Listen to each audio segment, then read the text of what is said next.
everybody. The next guest was a cast member on Saturday Night Live and the host of the Comedy Central show Tough Crowd with Colin Quinn. Please welcome our pal, Colin Quinn.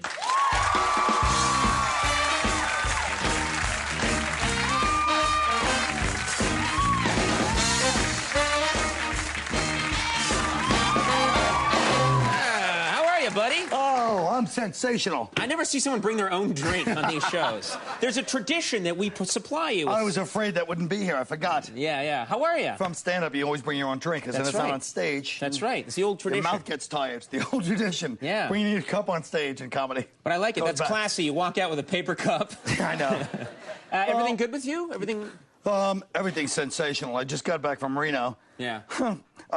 In the middle of my show, I fell off stage and hurt my feet. Is that You're true? lucky I'm walking today. Yeah, I fell right off the stage. How did you fall off the stage? I was on stage. I wasn't drunk. It was kind of a Kelsey Grouch. Wait a minute. Who said you were drunk? The crowd. The crowd was thinking it. Yeah, yeah. Isn't that terrible the way they treat the Irish? Colin Quinn. Colin Quinn is drunk. And I'll be drunk right now, yeah. Yeah, they think we're both drunk. Yeah. I think you're drinking before the show. I am drunk right now, yeah, but I think you get hammered for this show. Yeah, I do. That's what helps. I saw you once with a few in you. What was that? Oh, at some party sometime a few years ago. Well, that's a great story.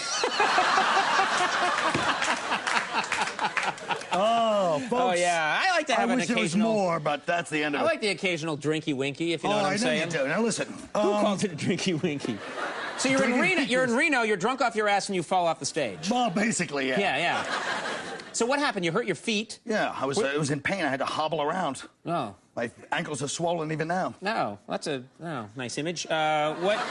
Were you gambling in Reno? Were you a gambler? I gamble a little bit, but, you know, I'm kind of like a small-time loser gambler. Like I gamble on the Wheel of Fortune. I'm on the Wheel of Fortune machine. I almost touched your leg. I'm on the Wheel of Fortune machine. That's when you know you're getting old. Being like, I was on the Wheel of Fortune machine. Yeah. And nobody thinks it's gay. It's like, hey, listen, get me, some people think it's gay, yeah. No. Don't speak for them. They know it's gay. No, it's not gay. It's like avuncular. So the... Come on. Like an uncle. See? Harvard. That's what they learn. All right. I went to the Harvard driving school. Yes. But let's back it up. You're at the Wheel of Fortune machine. Wheel of Fortune, and then this lady comes out. It's me and some old biddy sitting there. And some lady goes, do you guys want to join the Players Club? I said, what's your definition of a player? If you think me and her on the quarter slots, we can get into the Players Club. So you play with the small machines, is what you're saying? I'm small time. Yeah, but I also play, like, it's the only democracy left because you sit and play poker. And it's like you, some old lady, some college student on a trust fund, a biker, and like a Lebanese arms dealer all sitting at the same table. It's the great coming together of humanity. Yes, it is. It really is. Now, I want to ask you about the Michael Jackson trial because you're someone who observes the human condition. Maybe you can help us understand this. What's your take? Well, my take is this. First of all, the reason we're obsessed with him, I figured out, is because he is America. He started out as this beautiful thing when he was young. Then he got corrupted by too much. And now he's, you know, sexually confused and racially divided. Right. Very nice. He's like our country in a lot of ways. But I'll tell you, if they ruined it. You saw what happened. The lawyers screwed up that case. If I was the lawyer, I would have brought in a cute kid lawyer, like a handsome kid. What? Like a young, handsome, like 12-year-old kid. Right. Then when he was on the stand, when Michael Jackson was on the stand, he testified, right? Good. Okay. And, yeah. I would have had him go like this, like in the middle, in front of the jury. They would strike it from the record, but just grab his head and go, hey, you like this? And oh, my God! What the hell is that all about? Well... But think about it. His first reaction would be to open his mouth. Oh, no. When the jury... I'm getting another guest in here. I'm calling the bullpen. No, wait. Yeah, get us someone else in here right away. They come out. It's like a relief pitcher. They're coming out in a little baseball hat mobile right now. That's ridiculous. A red phone to get another guest. I don't like that. That's terrible. You're never coming back. It's awful. But I'm saying, what if he went for it? Then the jury sees it. Aha, you know. Brilliant. But he didn't testify. I would have made him. Can't they force you to testify in this country? Probably, yeah. I love the fact that, by the way, they're like, well, he just slept in bed with kids. They can't prove it. So that's legal in this country to sleep in bed with little kids? I think it is legal, yeah. That's sick. What have you got in there? He didn't do it.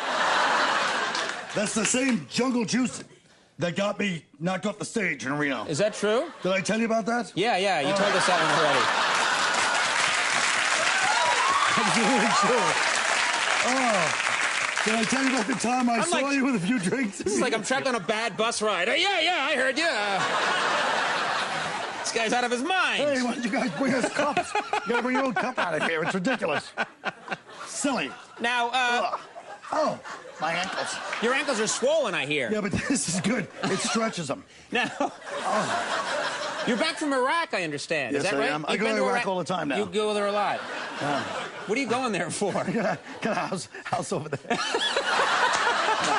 I'll go there. You have a house? You have a little summer place over in Baghdad. That's nice. Yeah, P. Diddy got the Hamptons and I got Mosul, baby. What's up? So, wave your hands in the air if you still got them. Yeah, no. Oh, man. Oh, I'm sorry. Was that as bad as the Abu Ghraib scandal? Oh, yeah, let's talk about that. Torture. I thought when you torture somebody, you have to touch them. No? All right, I guess our country knows better. Right. Nobody got touched, but they were tortured. Folks, don't be brainwashed. Nobody was tortured in Abu Ghraib or Guantanamo Bay. You have to touch somebody to torture them. That's the rule. Really? Nobody got touched. You mean it was It's just political correctness gone mad. You think we're being too correct about this First whole of thing? all, here's what I hate about political correctness, is that you have to act like things don't affect you when they only human reactions. And I swear to you, this is true. I get on the plane, LaGuardia Airport, like a month ago. Yeah. The lady checking me is wearing like a Muslim headgear, and she's got a book. I swear on my mother's life, and we know, Irish mother. And, Yeah, that's a big thing. She's got the book, and it says Islam and women and the Islamic law in fatwa, which is the death warrant. As you know, it's over there. It's like getting a parking This is what the woman's reading, and she's the one checking people in? She's checking me, and people are like, oh, you can't be offended by... Like, you have to pretend that doesn't bother you. Hey, if I see the pilot reading, like, Elizabeth Kubler-Ross on Death and Dying, I get nervous, too. And if the stewardess is reading Sylvia Plath, I'm allowed to get nervous, and she's got the rosary beads. Right. But apparently I have to go, that's okay, it's all acceptable. Right. You think maybe our armed forces, or you think that things are too politically correct? Is that I what you're can't saying? wait to see, yeah, the soldiers over there have to be on their best behavior at all time. They have to, like, you know, if somebody barrels into a checkpoint, they have to say you're making me uncomfortable in a hostile work environment. And, they have to give a copy. You're gonna see the, yeah, they can't attack. They have to throw a copy of Dr. Phil's Family First at him. But we love Hollywood movies, because you know those politically correct idiots, but they're going to make movies about it, because even though they're anti-war, but they have to make movies to make money off the war. Yeah. It's going to be like, Sarge, I spot the enemy over the hill. Whoa, Sarge. Private, why would you say enemy? That's pretty pejorative. Can't you say people with a different viewpoint are over the hill? Oh, Sarge. Maybe I need sensitivity training, Sarge. No, it's systemic. We have to look at the whole culture that we set up. We feel comfortable using the term enemy. I've had it with this country. Yeah, well, you're a good man. You're a good man to speak up like this. Thanks, fella. Very good man. It's Conan, actually. You've been here before. Thanks, mister. By the way, do you recognize this shirt, Conan, from your wardrobe? Because my shirt was so ugly, they made me take it off. That's my shirt. That is my shirt. I'm not kidding. That's my shirt. Well, you can't. You come out here. That's my shirt. What is this? I don't have that many nice shirts. And you're like, you show up with a paper cup full of booze, and you're like, give me a shirt. Who the hell do you think you are? I'm sorry. One of the worst. I felt like it was like my little brother. That's my shirt. All right, they're sending someone in. They're getting another one in right now. Phone. I knew there was something going on here. Yeah. Hey, listen, I'm over here. Thanks. Yeah, come on, I was trying to work the crowd. Gotta get back in there. Thanks Seriously, so much for coming by. You're a good man. You want me to come with you to NBC? All right, I'll do it. Yeah, you're with me the whole way. I don't understand what he just said. Please, if you know what he said. When you take over Leno, I'm going to come with you. You're coming with me. I'll be like Andy Richter. Oh, that'll be great. You sit right next to me. Ladies and gentlemen, welcome tonight, Conan O'Brien. Yeah, that's a great audition you had right there.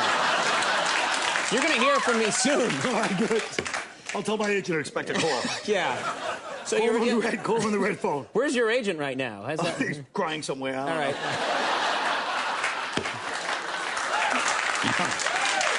It doesn't get better than this. It really doesn't. Colin Quinn. We'll be right back. Block party. You stick around.